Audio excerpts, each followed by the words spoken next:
शादी के बाद विदाई का समय था। नेहा अपनी माँ से मिलने के बाद अपने पिता से लिपट कर रो रही थी। वहाँ मौजूद सब लोगों की आंखें नम थी। वह अपनी छोटी बहन के साथ सजाई गई गाड़ी के नजदीक आ गई थी। दूल्हा अविनाश अपने खास मित्र विकास के साथ बातें कर रहा था। विकास बोला, यार अविनाश, यहाँ तेरी ससुराल में खाने का मज़ा नहीं आया। तभी पास में खड़ा अविनाश का छोटा भाई राकेश बोला, हाँ यार, पनीर कुछ ठीक नहीं था और रस मलाई में रस ही नहीं था।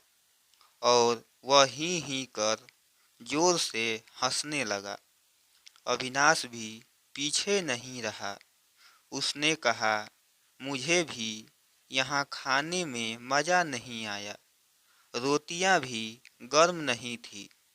अपने पति के मुंह से यह शब्द सुनते ही नेहा, जो गाड़ी में बैठने ही जा रही थी, वापस मुड़ी। गाड़ी की फाटक को जोर से बंद किया और अपने पापा के पास पहुंची। अपने पापा का हाथ अपने हाथों में लिया।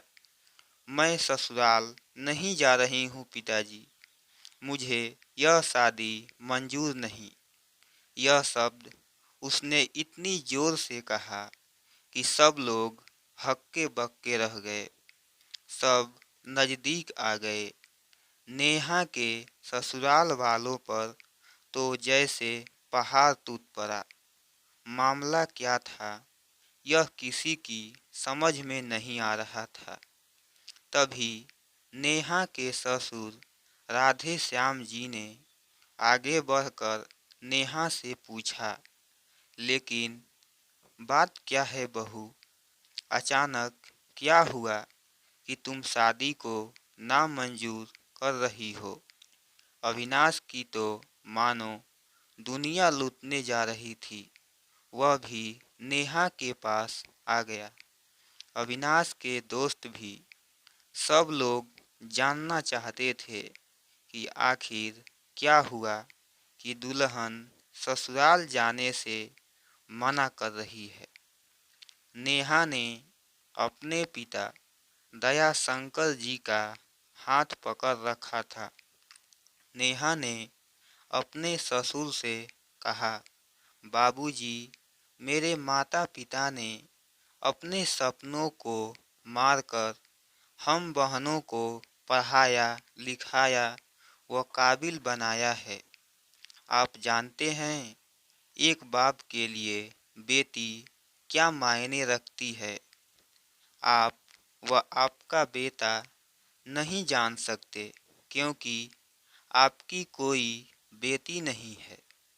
नेहा रोती हुई बोले जा रही थी, आप जानते हैं, मेरी शादी के लिए व शादी में बारातियों की आवाभगत में कोई कमी न रह जाए, इसलिए मेरे पिताजी पिछले 1 साल से रात को देर तक जागकर मेरी माँ के साथ योजना बनाते हैं कि खाने में क्या बनेगा, रसोइया कौन होगा।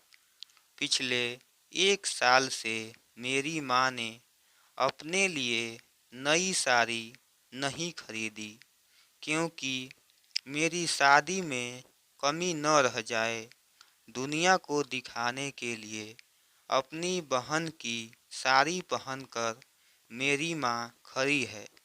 मेरे पिता की इस 150 रुपये की नई शर्ट के पीछे बनियान में 100 छेद हैं। मेरे माता पिता ने कितने सपनों को मारा होगा। न अच्छा खाया, न अच्छा पिया। बस एक ही ख्वाहिश थी कि मेरी शादी में कोई कमी न रह जाए। और आपके पुत्र को रोटी ठंडी लगी, उनके दोस्त को पनीर में गड़बड़ लगी, व मेरे देवर को रस मलाई में रस नहीं मिला। इनका खिलखिलाकर हंसना मेरे पिता के अभिमान को ठेस पहुंचाने के समान है। नेहा के पिता ने रोते हुए कहा, लेकिन बेटी, इतनी छोटी सी बात। नेहा ने उनकी बात बीच में काटी। यह छोटी सी बात नहीं है पिताजी। मेरे पति को मेरे पिता की इज्जत नहीं। रोटी क्या आपने बनाई? रसमलाई, पनीर, यह सब केटर्स का काम है। आपने दिल खोलकर व हैसियत से बढ़कर खर्च किया है। कुछ कमी रही तो वह केटर्स की तरफ से।